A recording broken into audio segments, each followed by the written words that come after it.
வள்ளல் மீடியா நேயர்களுக்கு வணக்கம். பொதுவாக எனக்கு இந்த சிம்பாலிசம்ஸ் அதுக்கப்புறம் வந்து பார்த்தீங்கன்னா ஏதாவது ஒரு விஷயத்தில் மெசேஜ் சொல்றது அதன் மூலியமா என் மைண்டு டிஸ்டர்ப் ஆகுது இப்போ பார்த்தீங்கன்னா ரொம்ப கம்மியாக தான் இருக்கும். பட் ரீசெண்ட் டைம்ஸில் நான் பார்த்த படம் அப்படிங்கிறது வந்து என் மைண்டை ரொம்ப டிஸ்டர்ப் பண்ணியிருக்கு. ஒரு சில வருடங்களுக்கு முன்னாடி நண்பன் படத்தில் வந்து பார்த்தீங்கன்னா வந்து கதாநாயகனோட பேர், அதுக்கப்புறம் கோட் படத்தில் சில ரிசம்பிளன்ஸ், இப்போ வந்து ரெட்ரோ படத்தில் வந்து கதாநாயகன் பேரே வந்து பாரி சாலன் அப்படிங்கிற மாதிரி பாரி வேலன் அப்படின்னு இருக்கு. அது பின்னால வந்து அந்த கிளைமேக்ஸ் அப்போ பாரி சூழன் அப்படின்னு வந்து கண்டுபிடிச்சிருக்காங்க. ஸோ எனக்கு நிறைய சந்தேகங்கள் இருக்கு. உங்க கூட தொடர்ந்து பயணிக்கணும் அப்படின்னா வந்து என்ன பாரி உண்மையை ஏதாவது மறைக்கிறீங்களா என்கிட்ட சொல்லுங்க. ரெட்ரோ படத்துல வர்றது நீங்க தானா, உங்களுக்கான மெசேஜ் தானா அது அப்படிங்கிறத அவர்கிட்ட கட் அண்ட் ரைட்டா கேட்டு தெரிஞ்சுக்கலாம்னு இருக்கேன். வணக்கம் பாரி. வணக்கம். எனக்கு ஒரு பெரிய சந்தேகம் என்னன்னா, ரெட்ரோ படத்தை பார்த்துட்டு நீங்க ரிவ்யூ கொடுத்துருந்தீங்க, அந்த ரிவ்யூவை பார்த்துட்டு தான் நான் நம்பி போனேன். ஆனா அதுல நல்ல படம், சூர்யாவுக்கு ரொம்ப நாள் கழிச்சு ஒரு நல்ல படம் வந்திருக்கு, இப்படிலாம் பில்டப் கொடுத்துட்டு எனக்கு என்ன டவுட்னா, உங்களுக்கு ஏதாவது கொடுத்துட்டாங்களா? டிக்கெட் கூட கொடுக்க மாட்டாங்க. என்னங்க நீங்க, டீசென்ட்டான படம்ங்க, பாவங்க டீசென்ட்டான படம். கூட்டமா வராங்க, கூட்டமா வந்து தலையடிச்சிட்டு போறாங்க. அது டூரிஸ்ட் ஃபேமிலி போய் பார்த்தோம், நல்ல படம். இது போய் பார்த்தோம், இது எப்படின்னு சொல்றதுன்னு தெரியல. சூர்யா அவர்களுக்கு ஸ்கிரிப்ட் படிக்க தெரியலையா, இல்ல யாராவது வந்து வலுக்கட்டாயம் பண்ணி கத்தி முனையை நீட்டி இந்த மாதிரி படத்துல நீங்கள் நடிக்க வேண்டும் என்று மிரட்டுகிறார்களா தெரியல. அப்படி ஒரு படமாகத்தான் இதுவும் இருந்தது. அதுவும் வயிற்றுல வந்து வேல் என்னமோ வரைஞ்சிச்சு. அது அது அது ஆக்சுவலா அந்த ஒரு ஒரு மச்சம்ங்கிற மாதிரி நீங்க சொல்றீங்க. அந்த மச்சம்னா வந்து எப்படி இருக்கும், ஒரு நார்மலா ஒரு கருப்பு இதுல ஏதாவது ஒரு மாதிரி மச்ச மாதிரி இருக்கிற மாதிரி காமிச்சிங்கன்னா கூட கொஞ்சம் பிலீவபிளா இருக்கும். இவங்க என்ன பண்ணிருக்காங்க தெரியுமா, கருப்பு கலர்ல ஒரு பெரிய மச்சத்துக்கு நடுவுல வெள்ளை கலர்ல காமிக்கணும் இல்லங்க, அந்த ரவுண்ட் போட்டு தமிழ்ல ரவுண்ட் போட்டு காமிக்கணும்ல, அந்த மாதிரி நல்லா பெருசா இப்படி போட்டு. அது ஏங்க ஒரு டீசென்ட்டான படம்னு சொன்னா அதுக்கு போய் நீங்க வந்து இவ்வளவு சொல்றீங்க என்ன பத்தி? ஏங்க சரி, இந்த படத்தோட கதை என்ன? கதை வந்து நாயகன் வந்து சின்ன வயசுல நடந்த ட்ராமால சிரிக்க மாட்டேங்கிறான். அவனோட பிறப்பு வந்து கொஞ்சம் பாத்தீங்கன்னா ஒரு மர்மமா இருக்கு. இந்த கதையோட இந்த ஒன்லைன் அவர் அந்த ட்ரெய்லரோ இல்ல வந்து அந்த டான்ஸ் ரிலீஸ் பண்ணீங்கல்ல, அப்பவே சொல்லியிருந்தீங்க அப்படின்னா சூர்யாவுக்கு ஹேட் கமெண்ட்ஸ் வந்திருக்காது. ஏன்னா சூர்யா அன்னைக்கு அந்த டான்ஸ் ஆடும் பொழுது எல்லாரும் திட்டுனது என்ன அப்படின்னா, எக்ஸ்பிரஷன் இல்ல, கரெக்ட் தான், ஏன் முகத்தை உருன்னு வச்சுட்டு ஆடிக்கிட்டு இருக்க. அவங்க பாரு, அந்த அந்த அம்மா பேர் என்ன, பூஜா ஹெட்ஜேவா, அந்த பூஜா ஹெட்ஜே வந்து எவ்வளவு நல்லா சிரிச்சுட்டு ஆடுது, நீ ஏன் அப்படி மூஞ்சி வச்சுக்கிட்டு இருக்கேன்னு எல்லாம் திட்டி வச்சிருந்தாங்க. பாவம், மனசை பார்த்தா புரிஞ்சது இல்ல உங்களுக்கு. அப்ப இது ஆக்சுவலா திட்டப்பட வேண்டியவர் யாரு இங்க? கார்த்திக் சுப்புராஜ், அல்போன்ஸ் புத்திரன் ப்ரோ, அவர் தான் வெட்டினாரு. அவருக்கும் அந்த பழங்குடி மக்களுக்கும் என்ன தொடர்புன்னு தெரியல. எல்லா படத்துலயும் பழங்குடி மக்களை ஒரு ஒரு டோக்கனா கொண்டு வந்து வச்சுக்கிட்டு அவங்களோட புரட்சியை வந்து ஒரு விஷயத்துல கொண்டு வந்து காட்டுறீங்க. அது வரைக்கும் ஒரு ஓகே. அதுக்கு முன்னாடி ஒரு படம் எடுத்திருந்தார்ல, அது என்ன படம், ஜிகர்தண்டா 2. அதுல வந்து ஒரு எமோஷனலா அது நமக்கு உண்மையாவே ஒட்டுச்சு. அந்த படத்துல அந்த எமோஷன் வந்து கேரி ஆச்சு, அப்ரிசியேஷன் போஸ்ட் போட்டு கேரி ஆச்சு. ஆனா இந்த படத்துல கிட்டத்தட்ட அதே மாதிரியான ஒரு சினேரியோவை நீங்க கொண்டு வந்து வச்சிருந்தீங்க. ஆனா என்னன்னு தெரியல, அந்த எமோஷன் ஒட்டவே இல்லை, சுத்தமா எமோஷன் ஒட்டல. அதுக்கு ரீசன் என்ன அப்படின்னு பாத்தீங்கன்னா, நீங்க அதுக்கு எடுத்தது வந்து அந்த டைம் லைன்ல முன்னாடி போட்டிருந்தீங்க, தொடர்பு இதெல்லாம் பெரிய அளவுக்கு இல்லாத மாதிரி காமிச்சிருந்தீங்க. ஆனா இந்த இதுல வந்து காமிச்சது வந்து ரொம்ப முன்னாடி காலம்ங்கிற மாதிரி காட்டல. ரெண்டாவது வந்து பாத்தீங்கன்னா ஒரு அந்த மக்கள் வந்து ஒரு எந்த வித கம்யூனிகேஷன் இல்லாம இருக்கிற மாதிரியும், அதுக்கு அடுத்து இந்த கல்ட் அப்படிங்கறத நடத்துறாங்க, அதுவும் ஒரு சின்ன தீவுல நடத்துறாங்க, அது யாரு கண்ணிலையும் படாம எப்படி இருக்கு, இந்த மாதிரியான நிறைய லாஜிக்கல் எரர்ஸ் வந்து அதிகமா இருக்குன்னு வைங்களேன். ஸோ இதனாலே இந்த படம் வந்து பெருசா ஒட்டலை. அதுக்கப்புறம் ஒரு பெரும்பான்மை மக்களாக இருக்கிறாங்க, அவங்க சிறுபான்மை கூட்டம் வந்துட்டு மிரட்டிக்கிட்டு இருக்குது, அது உருட்டிக்கிட்டு இருக்குதுன்னு நம்ம அது சொல்லும் பொழுது, துப்பாக்கி முனையை வச்சுக்கிட்டு இருக்காங்க பொழுது, கண்டிப்பா நீங்க சொல்ற இந்த புரட்சி எல்லாம் வந்து என்னைக்கோ நடந்திருக்கும். அப்படி பார்த்தா தமிழ்நாட்டிலே அப்படிதானுங்க, பெரும்பான்மை கூட்டத்தை சிறுபான்மை அறியாமையில இருக்கிறது வேறுங்க. இவங்களுக்கு தான் தெளிவா தெரியுது, அந்த மக்களுக்கு எல்லாருக்கும் தெரியுது அவன் குடும்பப்படுத்துறான்ட்டு, புரியுதுங்களா? ஒரு அதுக்கான எஃபர்ட்டே அவங்க போடாம காத்துக்கிட்டு இருக்க மாதிரி இருக்கிறதெல்லாம் வந்துட்டு கொஞ்சம் ஒட்டலை. இது வந்து ஒரு அந்த ஒரு ரியாலிட்டியோட பெருசா ஒட்டி போகல. அதுக்கப்புறம் வந்துட்டு இந்த அந்த ஆர்பிஜி இதெல்லாம் வச்சு கடத்துறது, அதுக்கு கோல்ட் ஃபிஷ் அப்படி இப்படின்னு சொல்லி பேர் வச்சு அதுல வந்து ஒண்ணுதான் வெடிக்கும், மித்தவங்களாம் அது அந்த ஒண்ணுதான் வெடிக்கும்னா அட்லீஸ்ட் அவங்களுக்கு கொலை பண்ற மாதிரி அதை காமிச்சிருந்தீங்கன்னாச்சு அது அதுவும் வந்து குறி தவறி வேற எங்கேயோ போய் தான் வெடிக்கும். சரி, அடுத்த நிமிஷம் அவங்க திரும்ப ஏதாவது ஒன்று தாக்குதல் நடத்திருந்தாங்கன்னா எல்லாம் சாக வேண்டிதான். அது திரும்ப அந்த படம் கிளைமேக்ஸாவே மாறி போயிடும், ஜிகர்தண்டா 2 கிளைமேக்ஸாவே இது. ஸோ இந்த இது வந்து பெருசா அதே ஃபார்மேட்டுக்குள்ளேயே கார்த்திக் சுப்புராஜ் போறாரோங்கிற ஒரு விஷயம் இருக்கு. இன்னொன்னு, இந்த முறை நம்ம படத்தை பார்த்து விட்டு இதுல இலுமினாட்டி சிம்பாலிசம் இருக்கு, அது இருக்கு, இது இருக்குன்னு போட்டு யாராவது நமக்கு ப்ரமோஷன் பண்ணுவாங்கன்னு நினைச்சுக்கிட்டே பண்ண மாதிரி தான் இந்த படம் இருக்கு. ஓகே, உங்க பேர் வச்சதுல இருந்து அப்படிதான் தோணுது. நம்மள ட்ரிகர் பண்ணி நம்மள சொரிஞ்சு விட்டு வந்து பேசி ப்ரமோஷன் போட்டு விடுங்கிற மாதிரி அப்படிதான் இருக்குது. ஏன்னா இல்ல எனக்கு இதுல என்னன்னா ஏன் இங்க பாரி அப்படின்னு பேர் வச்சிருக்காங்கிறதுக்கு ஒரு விஷயம் இருக்கு. ஏன்னா வேல்பாரிங்கிற நாவல் படம் வரப்போகுது, அதுல சூர்யா தான் நடிக்க போறாருன்னு. அந்த படம் வெளியில வராது, நாங்க கேஸ் போட்டு நிப்பாட்டலாம்னு முடிவு பண்ணிட்டோம். அதுக்கு உலக தமிழ் சங்கங்கள்ட்ட எல்லாம் பேச்சுவார்த்தையும் நடத்திட்டு வந்தாச்சு. நீங்க இங்க மட்டும் போட மாட்டோம், உலக நாடுகள் எல்லாம் ஒன்னா போடுவோம். சோ அந்த படத்தை நடிக்காமல் இருக்கிறது சூர்யாவுக்கு நல்லது. இப்பவே நான் சொல்லிட்டேன், தமிழ் நடிகர் தமிழ் நடிகரா இருக்கட்டும் தமிழரா இருக்கட்டும், அந்த நாவல் வந்து தமிழர்களுக்கு எதிரான நாவல். அது தமிழ் மன்னர்களை இழிவுபடுத்தி திட்டமிட்டு பிறமொழியாளரால அசிங்கமா பொய்யா எழுதப்பட்ட ஒரு நாவல். சங்கர் டைரக்ட் பண்றாரு. சங்கர் டைரக்ட் பண்ணாவே அவர் எப்படி பண்ணுவாருங்கிறது உங்களுக்கு தெரியும். உங்களுக்கு சந்தேகமா சாலமன் பாப்பா கிட்ட போய் உட்காந்து தனியா பேசிட்டு வாங்க, மனசு விட்டு சாலமன் பாப்பா கிட்ட பேசுங்க. ஏன்னா சாலமன் பாப்பையா கிட்ட சொல்லப்பட்ட கதை என்ன, ஏன்னா அந்த டைம்ல வந்து சிவாஜி படம் வந்துச்சு, ஞாபகம் இருக்கா? சினிமாலே நடிக்க மாட்டேன்னு சொல்லிட்டாரு சாலமன் பாப்பையா. சிவாஜி படத்துல சாலமன் பாப்பையாவை கொண்டு வந்து ஒரு தமிழர் விரோத செயல்பாடுல நடிக்க வச்சுட்டாங்க. அதுக்கப்புறம் அவர் அது வருந்துறாரு. அதுக்கப்புறம் நான் இனிமேல் சினிமாலே நடிக்கலையா போயா அப்படின்னு சொல்லிட்டு போற அளவுக்கு சாலமன் பாப்பையாவை மூளையை கழுவி ஒரு தப்பான படத்துல நடிக்க வச்சுட்டாங்க. இன்னும் நான் சொல்றேன், சூர்யா அவர்களுக்கு ஒரு ரிக்வஸ்டா, நீங்க ஒரு பச்சை தமிழர் தான், எனக்கு அதுல மாற்று கருத்து இல்லை. ஆனா தப்பா கைட் பண்றாங்க யாரோ உங்களை. ஏன் நான் சொல்றேன் அப்படின்னா, ஜெய்பீம் படத்துல நீங்க நடிச்சீங்க, உங்களை யாரும் பெருசா குறை சொல்லல. ஆனா நீங்க அதுக்கான ரெஸ்பான்ஸ் வன்னியர் தரப்புல இருந்து அது அந்த படம் தவறானது அப்படின்னு சொல்லி வரும் பொழுது நீங்க ஒரு பப்ளிக் அப்பாலஜைஸ் பண்ணி அது வந்து ஒரு படமா தான் நடிச்சேன், எனக்கு அதுல பெரிய அளவு புரிதல் இல்லாம நடிச்சிட்டேன், என்னை மன்னிச்சுக்கோங்க, அந்த காட்சிகளை நாங்க நீக்கிறதுக்கு நானும் சொல்றேன் அப்படின்னு சொன்னா முடிஞ்சு போச்சு, பிரச்சனை இஷ்யூவே ஆயிருக்காது. ஆனா நான் அப்படித்தான் செய்வேன் இப்படித்தான் செய்வேன்ட்டு எவனோ பேச்சை கேட்டு பேசி விட்டுட்டு இன்னைக்கு வரைக்கும் அதோட ஹேட்டரை வந்து நீங்க வாழ்ந்துட்டு இருக்கீங்க. பாத்தீங்களா அந்த படத்தை பாய்காட் பண்ணணும்னு சொல்லிட்டு ஃபுல்லா ரொம்ப கஷ்டமா இருந்துச்சு. உங்களுக்கு வட தமிழகத்துல தியேட்டர்ஸ்ல உங்களுடைய தியேட்டர்ஸ் வந்து சென்னை மாதிரியான பெருநகரங்கள்ல ஃபில் ஆகுது. பட் செகண்ட் சிட்டிஸ்ல எல்லாம் வந்து பாத்தீங்கன்னா உங்க தியேட்டர்ல உங்களுடைய படத்தை பாய்காட் பண்ணணும்னு சொல்லி திட்டமிட்டே மக்கள் வந்து புறக்கணிக்கிறாங்க. அப்ப இந்த அளவுக்கு ஒரு வெறுப்பை நீங்கள் சம்பாதிக்காமல் இருந்திருக்கலாம், கொஞ்சம் சுதாரிச்சு யோசிச்சிருந்தா, ஒரு தமிழரா யோசிச்சிருந்தா. நீங்க பிறப்பால் தமிழராக இருந்தாலும் உங்களோட சிந்தனை வந்து தவறாக இருக்கு, அதை நம்ம இங்க பதிவு பண்ணி தான் தீரணும். இதே எதிர்ப்பு எல்லா தமிழர்கள், இன்னைக்கு வந்து ஒரு சமூக தமிழர்கள் உங்களை எதிர்க்கிறாங்க. நீங்க வேல்பாரி நாவல்ல நடிச்சீங்க அப்படின்னா, அந்த படத்தில் நடிச்சீங்க அப்படின்னா, அடிச்சு சொல்றேன், காலத்திற்கும் அனைத்து தமிழர்களும் அவங்க இருப்பாங்க. ஏன்னா அந்த படத்துல எதிரிகள் இல்ல வந்து அந்த படத்துல பாரியோடைய எதிரிகளாக காட்டப்பட போறது யாரு? மூவேந்தர்கள் தான். 3 தமிழ் மன்னர்கள் தவறு செய்ததாக அந்த நாவல் எழுதப்பட்டிருக்கு. ஆனா உண்மை அது அல்ல, அது ஒரு காழ்ப்புணர்ச்சியால் ஏற்பட்ட ஒரு போர். ஆனா அதை வந்து வேற மாதிரி நிலத்திற்கான சண்டை போலையும் அது காழ்ப்புணர்ச்சி தூக்கி ஓரம். ஆக்சுவலா வேல்பாரி நாவல்ல என்ன பிரச்சனைன்னு நீங்க புரிஞ்சுக்கணும். உண்மையான வரலாறு வந்து மூவேந்தர்களை விட பாரியின் பெயரும் புகழும் வந்து புலவர்களால் அதிகமாக பாடப்படுது. பாரி பாரி என்று பழைய ஏத்தி ஒருவர் புகழ்வார் சென்னா புலவர், பாரி ஒருவனும் அல்ல மாரியும் உண்டு ஈண்டு உலகு பிறப்பதுவே எல்லாம் பாடுறாரு கபிலர். அதுக்கு பொருள் என்னன்னா, பாரி பாரின்னு சொல்லி சென்னா புலவர்கள் வந்து ஒருத்தனையே பாடிக்கிட்டு இருக்கீங்க, பாரில ஒரு பெரிய ஆளே கிடையாதுரா, மாரி மலையை விட பாரி என்ன பெரிய ஆளா, மலை தான் வந்து உலகத்துக்கு எல்லாத்தையும் கம்பேர் பண்றாங்க. அதோட கம்பேர் பண்ணி ஒரு இழிவுபடுத்துவது போல பண்ணி உயர்த்துறது. புகழ்ச்சி வஞ்சமா தெரியலையே, வஞ்ச புகழ்ச்சி அணியில இது வரும். இகழ்வது போல இகழ்ந்து புகழ்வது போல புகழ்றது. அப்ப இந்த மாதிரி உயர்த்தி பேசுற இடத்துக்கு பாரி அந்த டைம்ல இருக்கிறாரு, ஒரு குறுநில மன்னன்.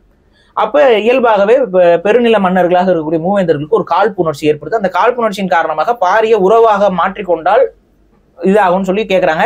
பாரி வந்து திருமணம் செய்து கொடுக்க மாட்டேன்னு சொல்றான். இதனால ஏற்படக்கூடிய அந்த ஒரு காழ்ப்புணர்ச்சி, நம்ம பொண்ணு கேட்டே அவன் கொடுக்கல அப்படிங்கிற காழ்ப்புணர்ச்சினாலதான் அந்த போர் வருது. ஆனா அந்த வேல்பாரி நாவல்ல அது அவ்வாறு காட்டப்படாது, அது ஒரு ஜெனோசைடு போல காட்டியிருப்பாங்க.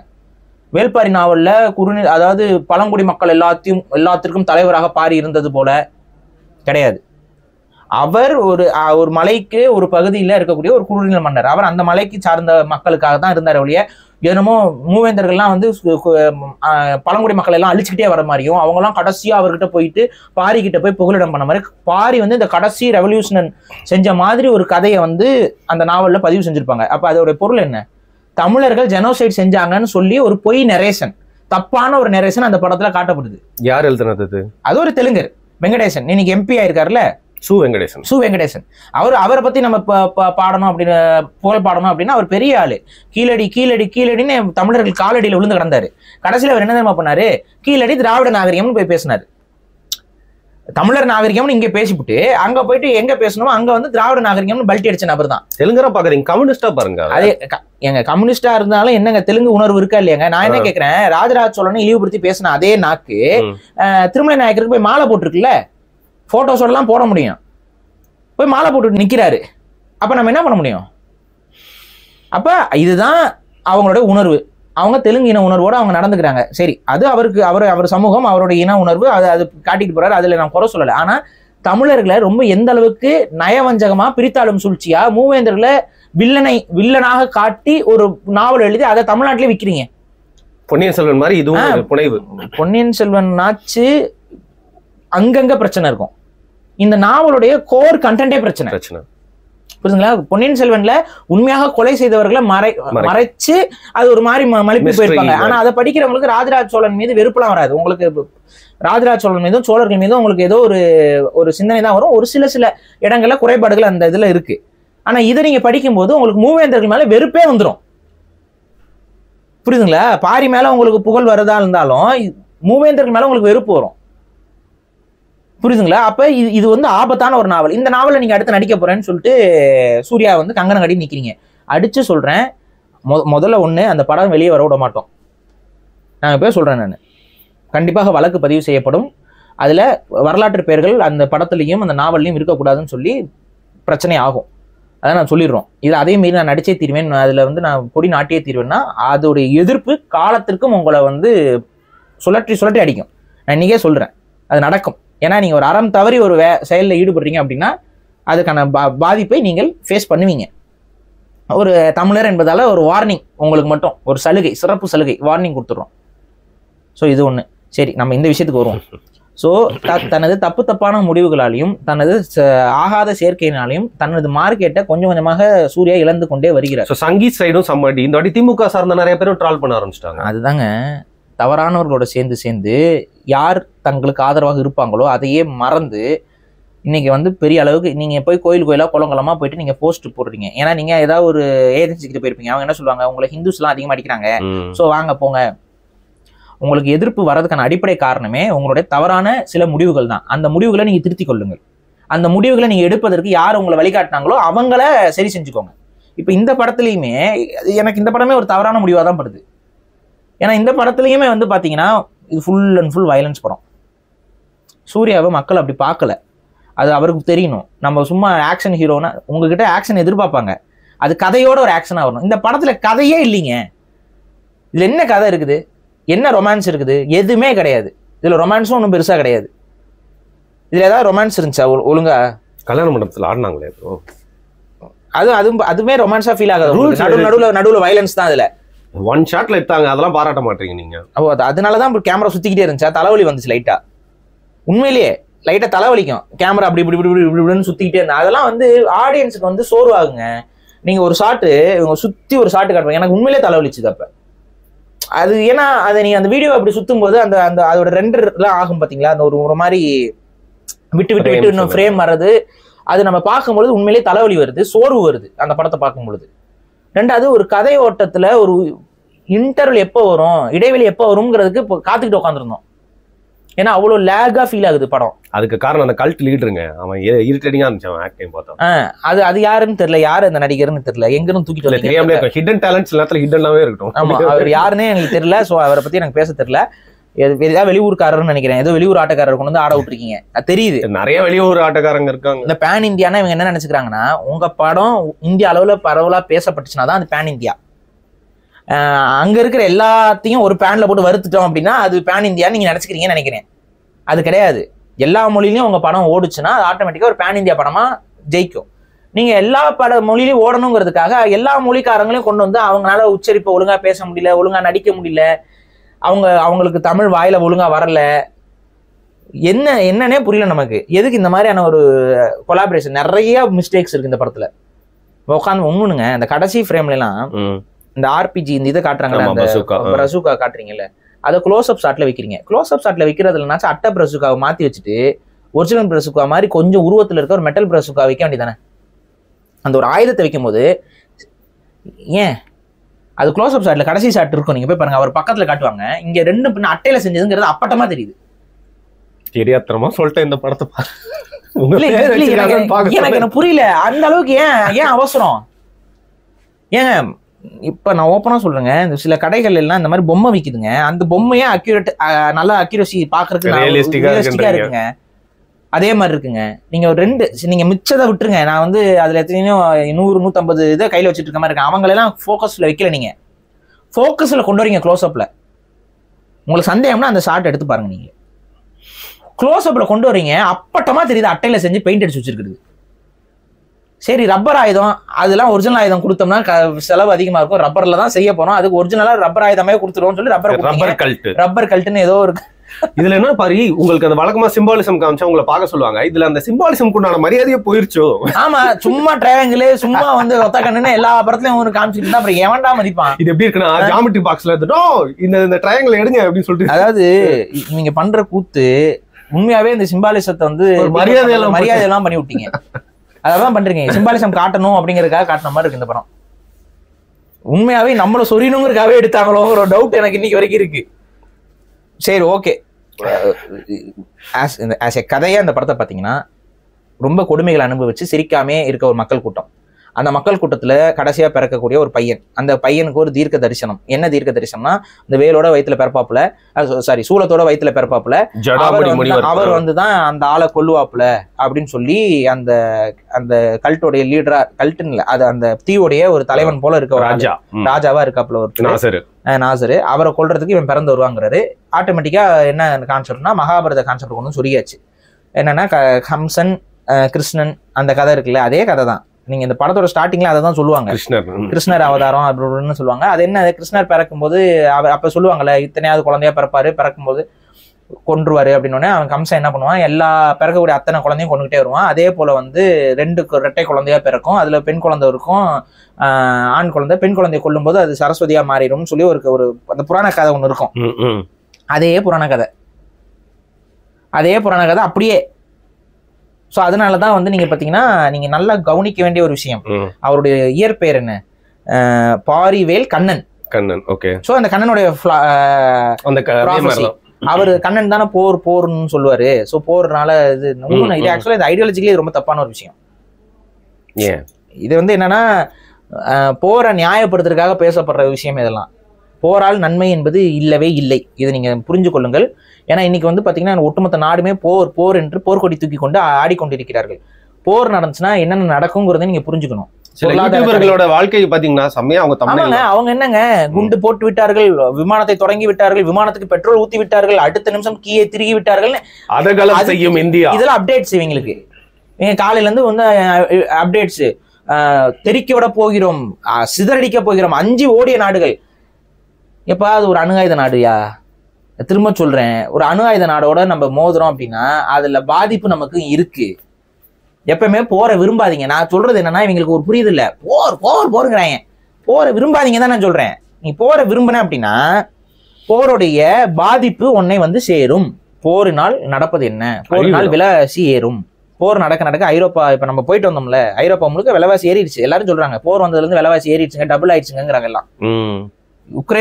ரஷ்யன் உக்ரைன் வார்ல அங்க ஐரோப்பா முழுக்க விலைவாசி டபுள் ஆயிடுச்சாமாங்க. விலைவாசி டபுள் ஆயிடுச்சு, சம்பளம் அதே சம்பளம் தான். அப்ப விலைவாசி டபுள் ஆயிடுச்சுன்னு அவங்க எல்லாம் ஃபீல் பண்ணிட்டு இருக்காங்க. பொருளாதார நெருக்கடி வந்துருச்சு அவங்களுக்கு. அதே தான் இங்கேயும் நமக்கு நடக்கும். அதனால போரை விரும்பாதீங்க, போரை வந்து யாரும் இது பண்ணாதீங்க. இந்த படத்துல வந்து பாத்தீங்கன்னா போர்னா வேற லெவல் அப்படி இப்படின்னு சொல்லிட்டு இருப்பாங்க. போர் நடக்கும்போது அது ஒரு ஹைப்பு, அந்த சைக்கோ மனநிலை, அதுதான் அது போரை விரும்புறது. எனக்கான அப்படி தெரிஞ்ச ஒரு தீவு, அங்க மக்களை வந்து அடிமைப்படுத்தி வச்சிருக்காங்க.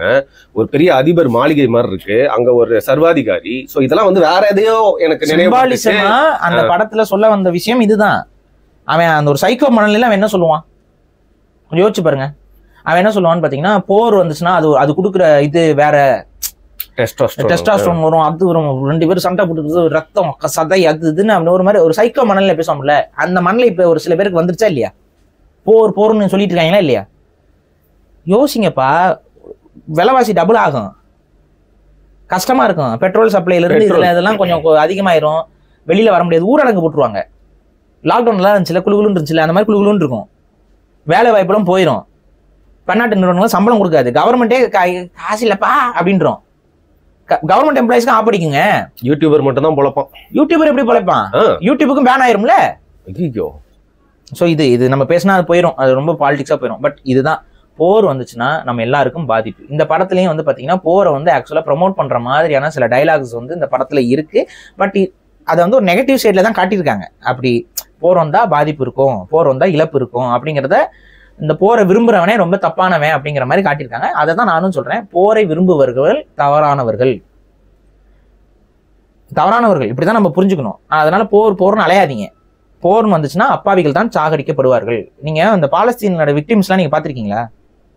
நிதி சாப்பாட்டுக்கு எவ்வளவு இது பண்றாங்க பாத்தீங்களா? குழந்தைங்க திருடுறாங்க. பாவம்லாம் எந்த மதத்திலயுமே உண்மையாவே மதத்தை நீ நம்பின அப்படின்னா, அந்த ஏதாவது சொல்றாங்களே தராசு வச்சு அளந்து பார்ப்பாங்கன்னு, ஒவ்வொரு மதத்துக்கும் ஒவ்வொரு கணக்கு இருக்குல்ல, பாவ கணக்குன்னு இருக்குல்ல, இதெல்லாம் எப்படி கழிப்புற?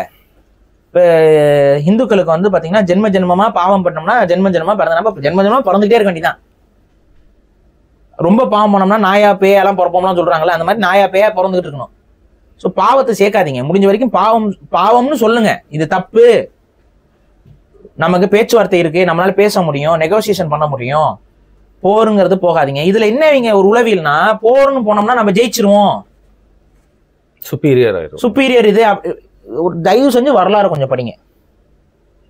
அவ்வளவு பெரிய அமெரிக்கா வியட்நாம்ல என்ன போய் பண்ணுச்சுன்னு பாருங்க. அவ்வளவு பெரிய இந்தியா ஸ்ரீலங்கால போய் என்ன ஆச்சுன்னு பாருங்க. போர் வந்தா நம்ம ஜெயிச்சிருவோம், இந்தோ சீனா வார கொஞ்சம் எடுத்து படிங்க. ஸோ இதெல்லாம் யோசிச்சுட்டு, போர் வந்தால் யாருக்குமே நன்மை கிடையாது, நமக்கும் நன்மை கிடையாது. சரி, இப்போ அட்லீஸ்ட் சூர்யாவோட பர்ஃபார்மன்ஸ் சொல்லுங்க. அவர் நல்லா பர்ஃபார்ம் பண்ணியிருந்தார்ல ஆஸ் ஆக்டர். நோவா பெருசா இல்ல, ஏன்னா அந்த பர்ஃபார்மன்ஸ்க்கான ஸ்கோப்பே இந்த படத்துல பெருசா இருக்க மாதிரி தெரியல. ஆக்ஷன் சீக்வன்ஸ் நல்லா இருந்துச்சு, நல்ல சண்டை படமாக இருந்தது. ஆனால் சண்டை படம் அப்படிங்கிற பார்வையில அது வந்து ஒரு சோர்வு ஏற்படுத்துச்சு. ஒரு சண்டை 2 சண்டைனா பரவாயில்லைங்க, படம் தொடங்குனதுல இருந்து சண்டை சண்டை சண்டை சண்டை சண்டை சண்டை. ஒரு ரெண்டாவது கோர் வயலன்ஸ். இந்த கோர் வயலன்ஸை கார்த்திக் சுப்ராஜ் ஓவரா ப்ரமோட் பண்ணிட்டு இருக்காப்ல. அது குவிண்டன் டாரண்டினோங்க. அது என்ன எலவோ, அது ஏதோ ஒரு இங்கிலீஷ் படத்தை பார்த்தா இவங்க டிப் அடிக்கிறாங்கன்னு எனக்கு அப்பட்டமா தெரியுது. அந்த டைட்டில் போடுறது, அந்த பிளாக்கா போடுறது, இதெல்லாம் வந்து அந்த கில் பில் படத்துல இருந்து அப்படியே டிப்பி அடிச்சுட்டு வரீங்க, புரியுது எனக்கு. ஆனா தயவு செஞ்சு அதை செய்யாதீங்க. அந்த ஒரு ஹாரரை நீங்க உருவாக்கும் பொழுது இங்க பல பேர் கஞ்சா இழுத்துட்டு அதே மாதிரி சண்டையை போடுறான். உங்களுக்கு பிரச்சனை இருக்கு இல்ல, நீங்க வந்து கொஞ்சம் பெரிய சொசைட்டியா போயிட்டீங்க, நீங்களாம் உங்க பணக்காரரா போயிட்டீங்க, நீங்களாம் பெரிய பெரிய கார்ல போவீங்க, பெரிய பெரிய ஹோட்டல் போவீங்க, ப்ராப்ளம் இல்லை. ஆனா சாமானிய மக்கள் நைட்டு நடந்து போக வேண்டியது இருக்கு, ரோட்ல போக வேண்டியது இருக்கு, வர வேண்டியது இருக்கு. இந்த படத்தெல்லாம் பார்த்து இன்ஃப்ளூயன்ஸ் ஆயிடுறாங்க. இந்த படத்துல எல்லாம் பாருங்க, சும்மா சர்வசாதாரணமா கொலை பண்றது, கொலையை வந்து ரொம்ப மலிவாக்கி வச்சிருக்கீங்க. இதுல பாத்தீங்கன்னா ஒரு போலீஸ் ஆபீசர் அப்படியே அழகா அப்படி கொலை பண்ணுவான், யாரா இருந்தாலும் அடிக்கிறது. இந்த உளவியல் இன்னைக்கு வந்துருச்சா இல்லையா? அன்னைக்கு ஒருத்தனை போட்டு அடிச்சுட்டு போலீஸ் ஸ்டேஷன் இதுல ஏறும்போது இப்படி காமிச்சிட்டு போறாங்க. இது ரியாலிட்டியில நடக்குது, கஞ்சா அடிச்சுக்கிட்டு அவன் பண்ணிட்டு இருக்கான். அப்ப அந்த அளவுக்கு அதிகமான வயலன்ஸ் நம்ம சமூகத்திற்கு பெரிய தீங்கை ஏற்படுத்தி கொண்டிருக்கு. அதுக்கப்புறம் இந்த படத்துல இன்னொரு பெரிய குறை அப்படின்னா ட்ரக்கு, ஆல்கஹால், இதெல்லாம் ரொம்ப ப்ரமோட் பண்ணி வச்சிருக்கீங்க. எல்லாரும் குடிக்கிறாங்க, சூர்யாவில் தொடங்கி எல்லாருமே குடிக்கிறது, தம் அடிக்கிறது, இந்த ஒரு தோற்றம் இருக்கு. கடைசியில வந்துட்டு பாத்தீங்கன்னா புத்த மதம் அது இதுன்னு சொல்லிட்டு தம்மம்னு வளரிட்டு இருக்கீங்க. என்ன தம்மம் என்ன தொம்மம்? இன்னொன்னு என்னன்னா, இந்த ஸ்ட்ராட்டஜி வந்து ஏன் இப்ப தமிழ் சினிமால அதிகமா இருக்குன்னே தெரியல. புத்திசத்தை வந்து ஏதோ தமிழர்களுடைய ஆதி மெய்யியல் கோட்பாடு மாதிரி திரிச்சு காமிக்கிறதுக்கு ட்ரை பண்றீங்க. நீங்க கவனிச்சீங்கன்னா தெரியும், அந்த தீவு இருக்கு பாத்தீங்கன்னா, அந்த தீவுல நிறைய புத்தர் சிலை இருக்கும், சம்பந்தமே இல்லாம. சரி, ஓகே, கூட முனி சிலையும் இருக்கும். அந்த முனி சிலையோட உருவத்தை பாத்தீங்கன்னா எந்த ஊர்லயுமே முனி சிலை அப்படி இருக்காது. ஜப்பான்ல இருந்து அந்த முனி மாதிரி இருக்காரு பாக்க. இல்ல, புத்தருடைய உருவத்துல முனி மாதிரி பண்ணி வச்சிருக்காங்க. ஏன்? சோ வேணும்னே புத்த மதத்திலிருந்து தான் தமிழர்களுடைய சாமிகள்லாம் வந்துச்சுங்கிற மாதிரியான ஒரு பாரஞ்சித் நரேசன். அது இந்த சினிமால அது ரொம்ப இன்ஃப்ளூயன்ஸ் ஆகிட்டே இருக்கு. இது ரொம்ப ஆக்சுவலா தப்பான ஐடியாலஜி. இது என்ன, அந்த பாரஞ்சித் குரூப் இந்த வேலையை தான் பண்ணுது, அதே வேலையை இப்ப கார்த்திக் சுப்ராஜ் குரூப்பும் பண்ணுது. அப்படிதான் நான் பார்க்க முடியும் இதை. ஸோ அந்த மாதிரியான அந்த சிம்பாலிசம்ஸ் இதெல்லாம் ஏன் வருது தெரியல. அப்ப அந்த தமிழர்களுடைய வழிபாட்டு விஷயங்கள் வேற. முனீஸ்வரன்ங்கிறது வேற யாருமே கிடையாதுங்க, சிவன் தான். சிவனைத்தான் ஈஸ்வரன், முனீஸ்வரன்ங்கிறது சிவனோட மறுவடிவம், குலதெய்வ வடிவத்துல சிவனை தான் மக்கள் வந்து முனியாக வழிபடுறாங்க, முனீஸ்வரனாக வழிபடுறாங்க. நீங்க பல கோயில்கள்ல வந்து பாத்தீங்கன்னா முனீஸ்வரன் கோயில்கள்ல லிங்க வழிபாடு இருக்கும் பல இடங்கள்ல. ஆனா நீங்க வந்து என்ன பண்றீங்க, முனியை வந்து முனீஸ்வரனை கொண்டு வந்து நீங்க வந்து புத்த மதத்தோட அசோசியேட் பண்ணி அது ஒரு மாதிரி மாத்த பாக்குறீங்க, ரொம்ப தப்பு. ஒரு அந்த ஹிஸ்டரியை வந்து பாப்புலர் பிலீஃப்ல இருந்து மாத்துறதுக்கான வேலையை ஒரு மாதிரி மைன்யூட்டா நடந்திருக்கு. இதெல்லாம் கண்ணில் படாம கிடையாது. இந்த மாதிரி நிறைய இன்னக்யூரசிஸ் தெரிஞ்சே வைக்கப்பட்டிருக்கு. அதுக்கு அடுத்து வந்து இந்த கல்ட் அப்படிங்கிற அந்த ஒரு விஷயத்துல வந்து ரொம்ப மலிவுபடுத்துற மாதிரி இருக்கு. ஓகேவா? அது என்னன்னா கொஞ்சம் அந்த ஸ்குவிட் கேம்ல இருந்து கொஞ்சம் இன்ஃபுளுன்ஸு, அதுக்கப்புறம் இந்த கிளாடியேட்டர் படத்துல இருந்து கொஞ்சம் இன்ஃபுளுன்ஸு, இந்த மாதிரி வெளிநாட்டு படங்கள்ல இருந்து அளவுக்கு அதிகமான இன்ஃபுளுன்ஸ் வந்து அதுல கிளாடியேட்டர்ல வந்து பாத்தீங்கன்னா சிங்கத்தை செயின்ல கட்டி வச்சிருப்பாங்க, புளிய செயின்ல கட்டி வச்சிருப்பாங்க.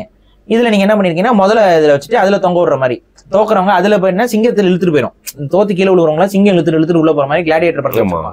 இந்த படத்துல வந்து பாத்தீங்கன்னா முதல்ல இது பண்ணி தோக்குற கடைசியா இருக்கிற வீக்கான ஒரு ஆளை அங்க தொங்க விட்டு முதல்ல கிட்ட சாப்பாடா போடுற மாதிரி எல்லாம்.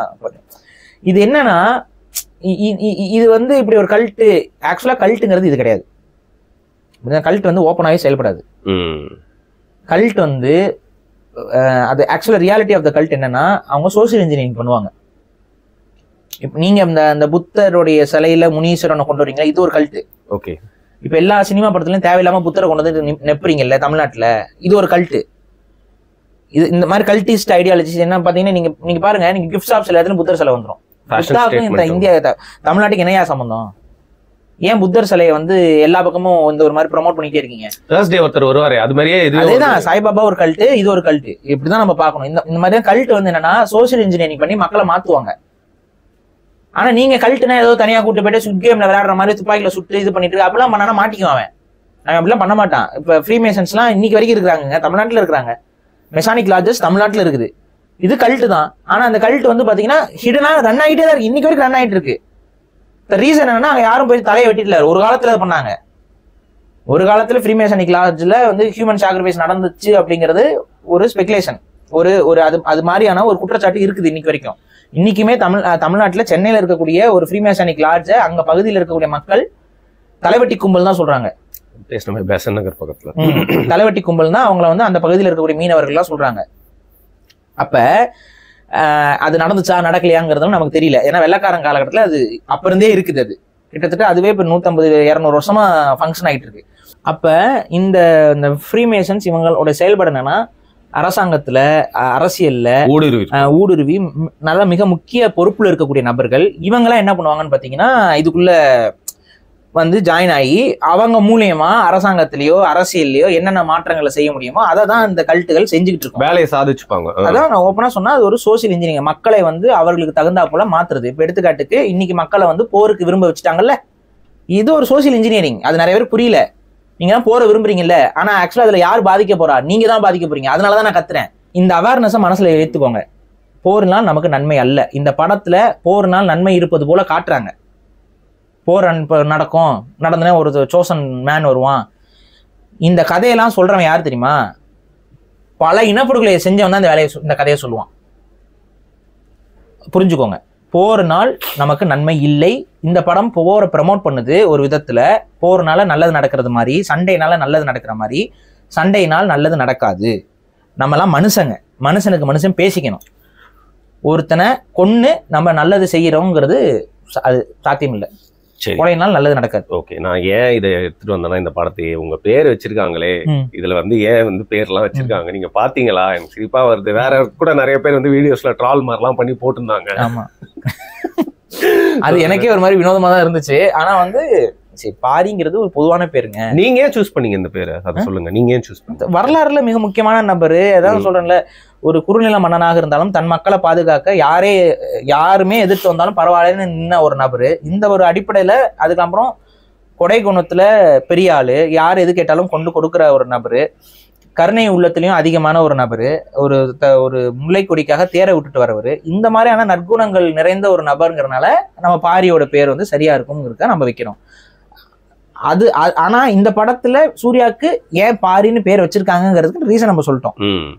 அதுக்கு ரீசன் என்ன அப்படின்னு பாத்தீங்கன்னா, அப்கோர்ஸ் அடுத்த அவர் நடத்திய படத்துல அவர் பாரி மன்னனா நடிக்கணுங்கிற அது மாதிரி ஒரு டீசர் மாதிரி இந்த படத்துல அந்த பேரை யூஸ் பண்ணிருக்காங்க. உங்களுக்கு ஒரு மெசேஜ் வந்துச்சு, நீங்க கூட காட்டுனீங்களே, this is a massage for you. Massage, ஒரு படம் பாரிக்கு மசாஜ் செய்கிறது அப்படியே மெசேஜ் ஒரு ஸ்பெல்லிங் மிஸ்டேக்ல டைப் பண்ணியிருந்தாரு. அது ஒரு குரூப்புங்க, அந்த குரூப் அப்படி உருவாக்கி வச்சிருக்குங்க ஆட்களை. ஆமா, கண்டென்ட் வந்துரும். சரி, இது இல்ல எனக்கு கடைசியா அது மட்டும் கேட்டுக்கிறேன். இப்போ தெரியும் நண்பன் படம் என்னோட கதையை எடுத்திருக்காரு, அதற்காக நான் விஜய் மீது ஏதாவது வழக்கு பதிவு பண்ணி ஏதாவது அதுக்கு அடுத்து இப்ப நீங்க இதை வச்சு நான் பெரிய கோடீஸ்வரன் ஆகுவதற்கு வாய்ப்புகள் உண்டு. எனது கதையை பார்த்து இளையராஜா மாதிரி பண்ணாதீங்க. சரி, இப்ப கடைசி அதையே இளையராஜா மேல வேணும்னே சித்தரிக்கப்படுகிறது, அதை யாரும் நம்பாதீர்கள். அவர் பாவம், அவருடைய பாட்டை எடுத்து ஒருத்தன் பயன்படுத்துறாங்க போட்டிருக்காங்க பாருங்க, செனோரிட்டா அந்த பாட்டு. அதாங்க அவருக்கான கிரெடிட்ஸை கொடுக்கணும். கிரெடிட்ஸ் கொடுக்காம அவர்கிட்ட இருந்து எடுத்துட்டு அவர் ஏதோ வில்லன் போல காட்டுவது ரொம்ப தப்பான ஒரு போக்கு. சினிமால வேணும்னே பண்றாங்க. ஒரு தமிழருங்கிற ஒரே காரணத்துக்காக அவரை வேணுமென்றே இதை செய்கிறார்கள். அதுக்கு நம்ம ஒருபோதும் உடன் போறது. ஓகே, இப்ப கடைசியா என்னோட கேள்வியும் அதுதான். இப்போ மிரட்டாங்க அப்படின்னு சொல்ற அஜித்தை வந்து பாத்தீங்கன்னா இன்னைக்கு எந்த அளவுக்கு ப்ரொமோட் பண்ணிட்டு இருக்காங்க திமுக அரசாங்கம் தெரியும். சிவகார்த்திகேயன் அவர் நடிச்சிட்டு இருக்காரு பாவம், ஆனா அவரு மட்டுமா ப்ரொமோட் பண்ணுது. விஜய் எதிர்க்கணும்னு நினைக்கிற அத்தனை பேருமே அஜித் ரசிகர்கள் போல இப்ப நீங்க வேஷம் தெரிச்சுக்கிட்டு, ரஜினி ரசிகர்கள் போல வேஷம், இதெல்லாம் ஒரு அநாகரிக அரசியல். தயவு செஞ்சு அதை செய்யாதீங்க. விஜயோட கருத்தியல் பிழைங்கிற பட்சத்துல நம்ம அடிக்கிறோம். இல்ல நான் அது கேட்க வரலங்க. இப்போ இந்த கலைஞர் முன்னாடியே மிரட்டுறாங்க ஏன்னு சொன்னாரு. அப்பெல்லாம் வேற மாதிரி எதிரியா தெரிஞ்சவர். இன்னைக்கு வந்து தமிழ்நாடு ஸ்டேட் இதுவே போட்டு அவரை ரேசிங்ல ப்ரொமோட் பண்ணி அவருக்கு அவார்ட் எல்லாம் கொடுக்குறப்ப ரொம்ப பூஸ்ட் பண்றாங்க. இன்னொன்னு சிவகார்த்திகேயன் பாத்தீங்கன்னா ஒரு மாதிரி நெக்ஸ்ட் கொண்டு வராங்க. சூர்யா வந்து ஒரு இயல்பா ஒரு மனுஷனா பாத்தீங்கன்னா ஒரு நல்ல மனுஷனா இருக்காரு. அகரம் சூர்யா தமிழர்ல அவர் யாரும் தூக்கி விட மாட்டாங்க, நசுக்கி வேணா விடுவாங்க. ஆனா அது அவருக்கு புரிய மாட்டேங்குது. அவர் அவங்க கூடயே சேர்ந்து தானாவே மூழ்கிட்டு இருக்காரு. உங்களை அவங்க பகடக்காயா பயன்படுத்துறாங்க, அதுதான் உண்மை. சூர்யாவை பகடக்காயா பயன்படுத்திட்டு யூஸ் அண்ட் த்ரோ மெட்டீரியலா பாக்குறாங்க உங்களை. ஸோ நீங்க அதுக்கு இரையாயிராதீங்க தான் நான் சொல்றேன். உண்மையாகவே உங்களே அவங்க வளர்த்து விடுறதுக்கு ட்ரை பண்ணல, உங்களுக்கு எதிராக தான் அவங்க செயல்பட்டு இருக்காங்க. அதனால தான் தப்பான படங்கள்ல உங்களை சூஸ் பண்ணி உங்களை வந்து அதில் நடிக்க வச்சு தமிழ் சமூகத்துக்கு எதிரான ஒரு நபராக கட்டமைக்கிறாங்க. ஏமாந்துடாதீங்க. சரி, ஓகே. இப்போ ரெட்ரோ படத்தை பயன்படுத்தி வந்து பார்த்தீங்கன்னா உலக அரசியலும் நிறைய விஷயங்கள் வந்து பேசிட்டீங்க. மக்களுக்கு நல்லா ஒரு ஃபீஸ்டா இருக்கும் அப்படின்னு நினைக்கிறேன். நான் சொல்லிட்டேன், விமர்சனம்ங்கிறத கடந்து போர் நமக்கு பெரிய பின்னடைவு. அது இப்போ ஒன்றும் இல்லைங்க, ஃப்ளைட்ல வந்தோம் 2 மணி நேரம் தள்ளி தான் வரோம். இன்னும் யோசிங்க, முதலாம் உலக போர், 2ஆம் உலக போர் எல்லாத்துலேயுமே அப்பாவி மக்கள் வந்து இந்த பேசஞ்சர் கப்பல் வந்து தாக்கப்படும், பேசஞ்சர் விமானங்கள் வந்து சுட்டு வீழ்த்தப்படும். இது மாதிரி நிறைய நடந்திருக்கு, உங்களுக்கு தெரியும்ல. இந்த போர் நடக்கும்போது இதுதான் நடக்கும். நீங்க எல்லாம் வந்து இப்போ கமெண்ட் பண்ணிட்டு நீங்க ஏறி ஃபிளைட்ல போயிட்டு இருப்பீங்க, திடீர்னு எவனோ ஒருத்தர் லான்ச் பண்ணி அந்த ஃபிளைட்டை அடிச்சு காலி பண்ணுவான். தப்பிக்க முடியாது ராஜா. ஸோ போரினால் இழப்பே. அதனால போர் விரும்பிகளாக மக்கள் இருக்காதீர்கள்ங்கிறத என்னுடைய ஸ்டாண்ட்ஸ். இந்த நாடு அந்த நாடெல்லாம் கிடையாது, எந்த நாடும் போர் செய்யாதீங்க நான் சொல்லிட்டு இருக்கேன். நான் இஸ்ரேல் பாலஸ்தீன் போருக்கும் அதே தான் நான் சொல்லியிருக்கேன், உக்ரைன் ரஷ்யா போருக்கும் நான் அதை தான் சொல்லியிருக்கேன். ஏன் அப்படின்னா 3ஆம் உலக போரை தொடங்கியே ஆகணுங்கிறதுக்காக ஒரு அயோக்கிய கூட்டம் அந்த இந்த படத்துல, இந்த ரெட்ரோ படத்துல வர வில்லன் கூட்டம் போல ஒரு கல்ட்டு கூட்டம் வேலை பார்த்துக்கிட்டு இருக்கேன். அந்த கல்ட்டு கூட்டம் பேரு ஜியோனிஸ்ட். அந்த ஜியோனிஸ்ட் கூட்டம் எல்லா பக்கமும் ஏஜென்ட்ஸ் அனுப்பி போரை விரும்புறதுக்கு எல்லா வேலைகளையும் பண்ணிட்டு இருக்கு. அந்த ஜியோனிஸ்ட் கூட்டத்தோட பேச்சை கேட்டுக்கிட்டு போருக்குள்ள போயிட்டு 3ஆம் உலக போரை உருவாக்குனீங்க அப்படின்னா அவன் அதை பயன்படுத்தி உலகத்தை அவன் கண்ட்ரோல்ல கொண்டு வந்துருவான். ஏன்னா உலகத்துல ஒரு பெரிய பொருளாதார நெருக்கடி வந்தா தான் இந்த நாடுகளோட அரசாங்கத்தை அவன் கை, நீங்க சொல்றீங்களா இந்தியாவுக்காகன்னு, 3ஆம் உலக போரோட முடிவுல அவன் கொண்டு வர போற திட்டமே new world order. New world ஆர்டர்ல இந்தியா கிடையாது, இந்தியா இருக்கும். அது ஒரு இன்னைக்கு எப்படி தமிழ்நாடுன்னு இருக்கிறது தமிழ்நாடா இல்லாம அது ஒரு மாநிலமா இருக்கோ, அதே போல இந்தியா வந்து ஒரு நேஷனா இல்லாம அது ஒரு ஸ்டேட் மாதிரி மாறிடும் அவங்களோட திட்டத்தின்படி. நியூ வேர்ல்டு ஆர்டர்ல நமக்குன்னு ஒரு ராணுவம் வச்சுக்க முடியாது, நமக்குன்னு இந்த மாதிரி ஒரு ஒரு வேற மாதிரி அவனை கொண்டு வந்துருவான், வேற மாதிரி ஒரு சிஸ்டத்தை கொண்டு வர போறான். அதுக்கு அவன் சில செயல் திட்டங்களை வச்சிருக்கான். அவன் அதுக்கு வந்து டோட்டல் பிளாக் அவுட் பண்ணணும்னு நினைக்கிறான். இன்னைக்கு ஃபுல்லா மணியை டிஜிட்டலைஸ் பண்ணிடுவான். டிஜிட்டலைஸ் பண்ணதுக்கு அப்புறம் என்ன தெரியுமா நடக்கும், டோட்டலா பொருளாதாரம் எல்லாம் கட் ஆகும், டோட்டல் இன்டர்நெட் பிளாக் அவுட் ஆகும். என்ன ஆகும்? எதுவுமே ஃபங்க்ஷன் ஆகாது. இந்த இடத்துக்கு அவன் கொண்டு வந்துட்டு அவன் நியூ வேர்ல்டு ஆர்டரை கொண்டு வர போறான். இது என்னைக்கு நடக்கும்னு என்னால சொல்ல முடியாது, ஆனா இதை நோக்கி தான் அவன் போயிட்டு இருக்கான். அவன் அதை நோக்கி ஒவ்வொரு ஸ்டெப் வைக்கும் போது அவனை ஒரு ஸ்டெப் நம்ம பின்னாடி தள்ளணும். ஆனா அவன் கூட சேர்ந்து நம்மளும் போர்னு ஒவ்வொரு ஸ்டெப்பா நீங்க வச்சுட்டு இருந்தீங்கன்னா அவன் நியூ வேர்ல்டு ஆர்டர் கொண்டு வருவான். அந்த நியூ வேர்ல்டு ஆர்டர் வரும்பொழுது இந்தியா பாதிக்கும். நீங்க இந்திய தேசிய உணர்வோடு இருக்கீங்களே, அது பாதிக்கும். நான் ஃபியூச்சர்ல நடக்க போறத மனசுல வச்சுக்கிட்டு தப்பு செய்யாதீங்கிறேன். நீங்க க்ளோஸ்டா இன்னைக்கு நடக்கிற இன்சிடென்ட்ஸ்குள்ள நியாயத்தை பாக்குறீங்க. நான் அடுத்தது எப்படி இருக்கும், ஃபியூச்சர்ல இது எப்படி உருவாக போகுது, எதிர்காலத்துல என்ன மாதிரியான தன்மைகளை உருவாக்கும்ங்கிறத சேர்த்து வச்சு நான் பாக்குறேன். இது இன்னைக்கு புரியாம இருக்கலாம், நாளைக்கு இது உங்களுக்கு புரியும், அன்னைக்கு ஆமா ஒருத்தன் சொன்னானேன்னு நீங்க வருவீங்க, நீங்க வேணா பாருங்க இது நடக்கும். ஓகே, ஸோ அந்த படத்துலேயே வந்து பார்த்தீங்கன்னா தீம் வந்து love, war and peace. So love and peace மட்டும் இருக்கட்டும், வார் வேணாம்னு வேண்டாம். மிக்க நன்றி பாருங்க. நன்றி.